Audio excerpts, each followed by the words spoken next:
My name is Leo, and I desperately needed a job.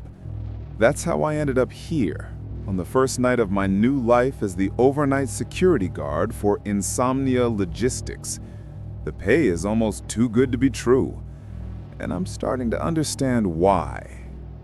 The warehouse is a monument to loneliness, a vast concrete tomb filled with towering shelves that disappear into an oppressive industrial darkness. Stan, the old guard I'm replacing, had the look of a man who hadn't slept in a decade. He barely spoke. He just shoved a set of heavy keys and a folded, sweat-stained piece of paper into my hand. "The rules," he'd rasped, his eyes darting into the shadows behind me. "You follow 'em, to the letter, no matter how stupid they seem. This job pays well for a reason, kid." And then he was gone, practically running to his car. Now, I'm alone.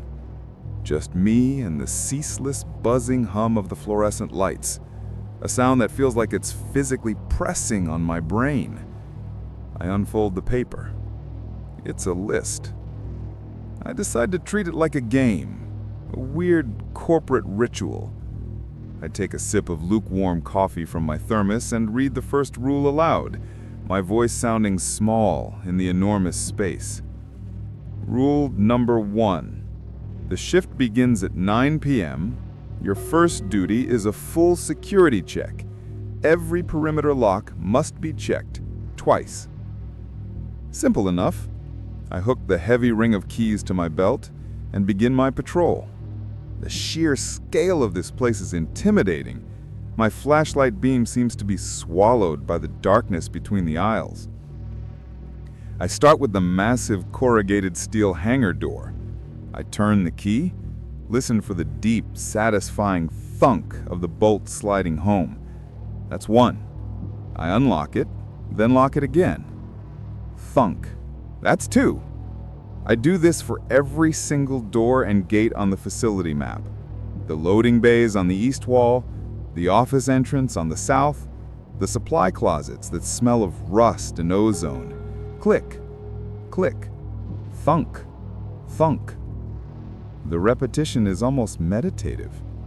By the time I complete the circuit an hour later, I'm convinced this place is tighter than a drum.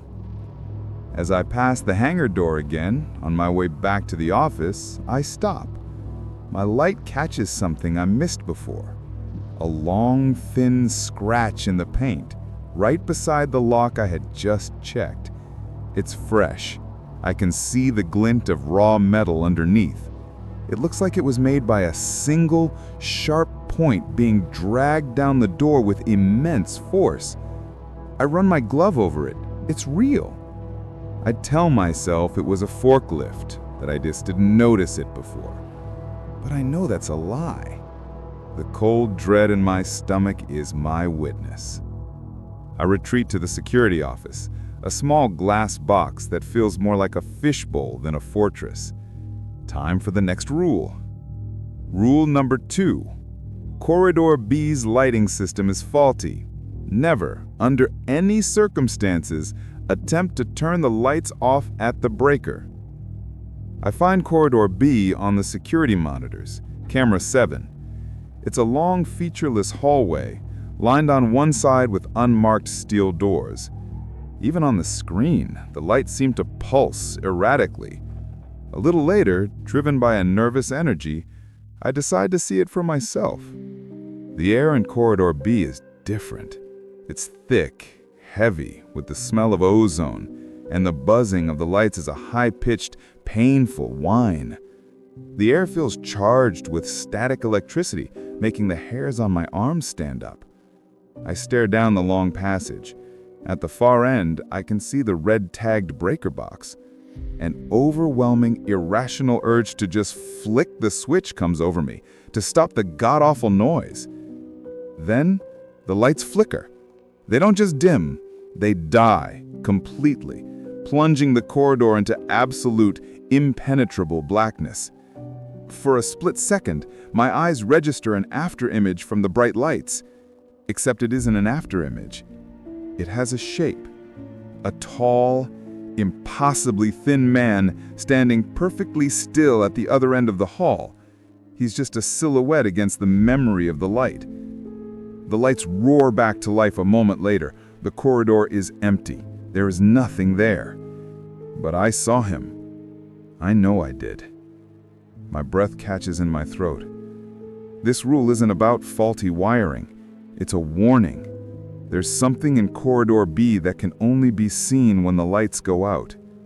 I hurry back to the office, my heart hammering. The game isn't fun anymore. I look at the list, my hand trembling slightly. Rule number 3. The coffee machine in the main break room is on a timer. If you hear it activate after 10 p.m., you must brew 1 cup of black coffee and leave it on the center of the break room table. Do not watch to see what happens to it. This is insane. It has to be a prank. But at 10:30 p.m., I hear it. The distinct gurgle and hiss of the old coffee machine coming from the room down the hall. I stay frozen in my chair for a full minute, listening. It finishes its cycle with a final wheezing gasp. The rule stares up at me from the page. Stan's warning echoes in my head, no matter how stupid they seem. With a sigh, I get up. The break room is even more depressing than the rest of the warehouse. A single Formica table, a few stained chairs, and the coffee machine. A fresh pot of black, steaming coffee sitting on its hot plate. The smell is rich, real. I pour a single cup into a styrofoam cup. My hands are shaking. This is the most ridiculous thing I have ever done. I place the cup squarely in the center of the table. The steam rises in a lazy spiral. The rule says not to watch. I turn my back, walk out of the room, and force myself not to look back. For the rest of the night, I fight the urge to check the camera that points into the break room. The mystery of the coffee cup feels more terrifying than any monster. I try to distract myself with my phone, but then I read the next rule. Rule number 4. Do not answer the internal phone system. It is disconnected. If you hear it ring, ignore it. If you hear whisperings from the vents, turn on the desk fan.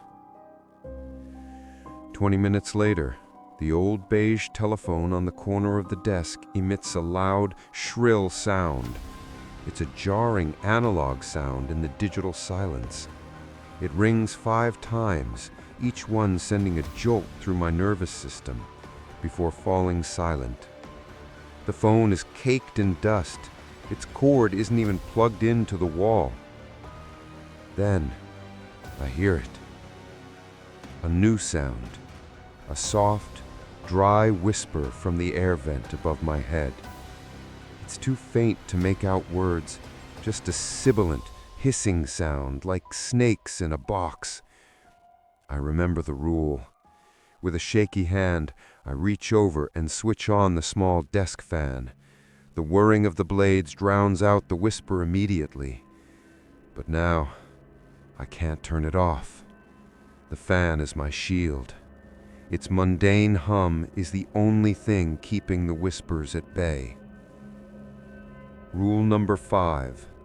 The large mirrors in the loading bay are for truck alignment.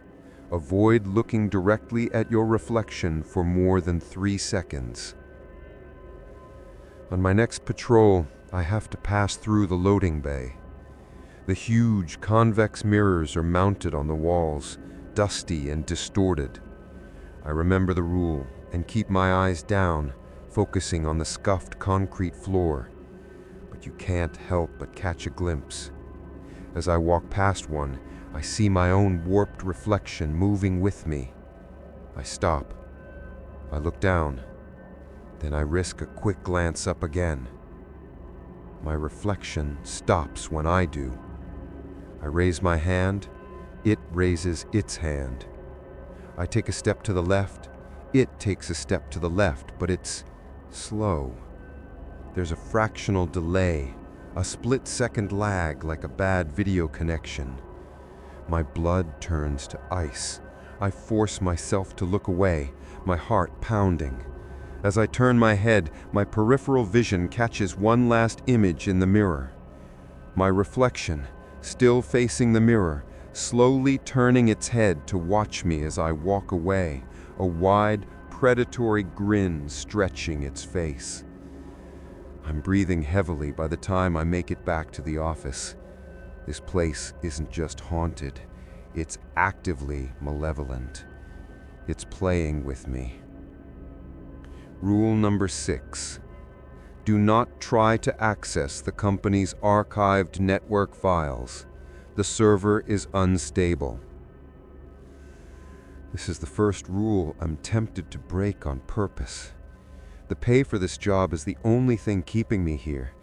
But if I'm going to die, I want to know why. I sit at the old buzzing desktop computer. The urge for answers is overwhelming. I find the network drive. It's a mess of corrupted folders and broken files. I find one folder labeled Archive Incidents. It's password protected. I try the obvious, password 1234, admin, nothing. Then I try the company name, Insomnia. Access granted. There's only one file inside. Report, Corridor B malfunction. It details a catastrophic electrical surge 5 years ago.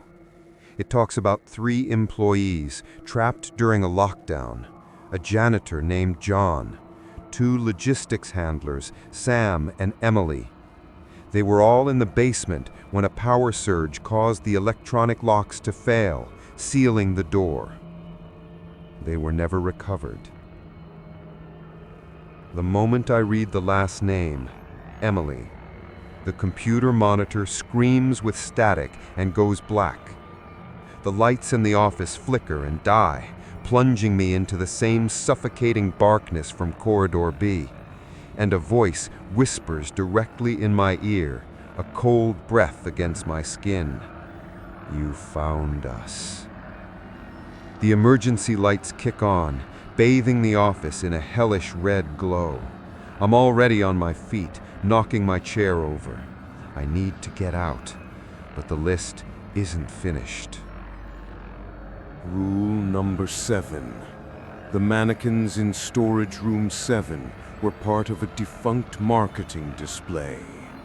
Do not turn your back on them. My path to the exit takes me right past storage room 7.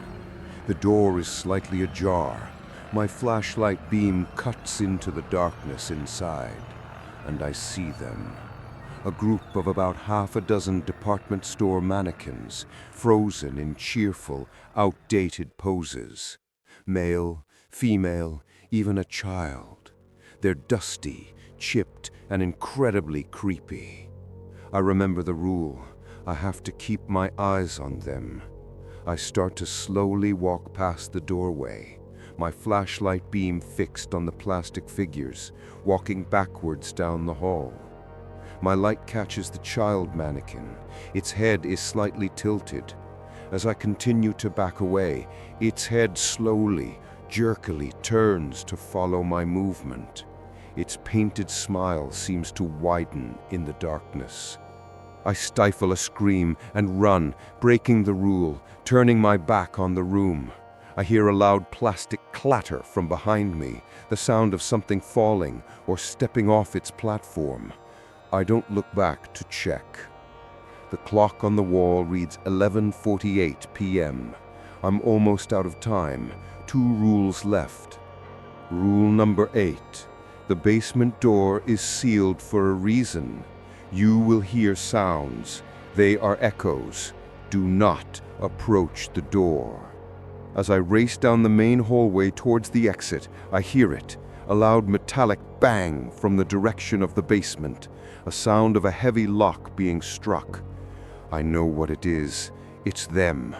John, Sam, and Emily. Knowing their names has given them power. It's focused their attention. The crying I heard on the first night wasn't an echo. It was an invitation. Now I hear frantic scratching from behind the steel door, and a new sound, a low guttural growl that doesn't sound human. I'm not just being haunted, I am being hunted. I reach the main exit, fumbling for the keys. My hands are shaking so badly it takes 3 tries to get the key in the lock. The clock on the wall is a red blur, 11:57. Rule number 9. Your shift ends at 12 a.m. For your own safety, you must be clocked out and off the premises before the final stroke of midnight. This is the final most important rule.